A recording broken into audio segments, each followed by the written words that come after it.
Ambiance de fin de règne au Parlement roumain. En quelques jours, la donne a radicalement changé sur la scène politique. Dimanche, les électeurs ont sanctionné les sociaux-démocrates au pouvoir en donnant la préférence aux libéraux aux élections européennes. Un désaveu doublé d'un autre, avec le soutien massif des Roumains au référendum qui contestait l'assouplissement du code pénal. Lundi, c'est l'homme fort de la gauche, Liviu Dragnea, qui était condamné à de la prison ferme dans une affaire d'emploi fictif. Dans un pays miné par la corruption, l'ancrage européen semble plus populaire que jamais. Il y a eu des arguments de campagne, des prises de position clairement anti-européennes qui, étonnamment, venaient du parti au pouvoir dans ce pays. Mais ils ont échoué. Ils n'ont pas obtenu le soutien de l'opinion publique. Donc le message est clair. Pour la Roumanie, pour les Roumains, l'Union européenne est ce dont nous avons besoin. Et c'est autour de cela que se forgera l'avenir de l'Europe.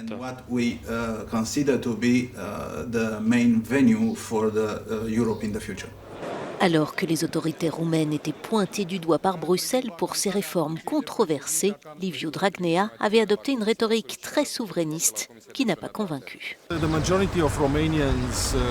La majorité des Roumains se sentent vraiment européens. Nous avons un taux d'émigration très important. On estime que 5 millions de Roumains travaillent à l'étranger, pour la plupart en Europe occidentale. La grande majorité des Roumains pensent comme des Européens et se sentent européens. Le problème venait plutôt du gouvernement.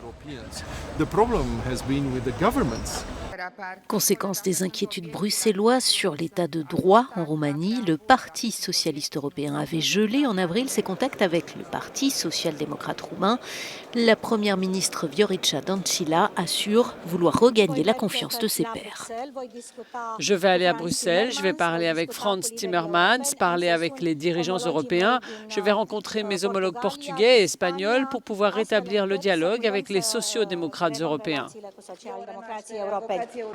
L'opposition de droite n'y croit guère et entend profiter du rebond que lui ont offert les élections européennes. Elle réclame des élections anticipées, les prochaines législatives étant normalement prévues pour la fin 2020.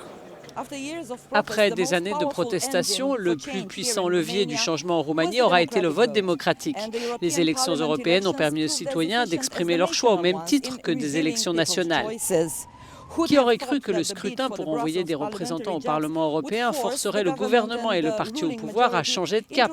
Mais surtout, combien de temps la voix des citoyens sera-t-elle entendue? La réponse à cette question reste bien incertaine. From Bucharest, Marijan Ion, Euronews.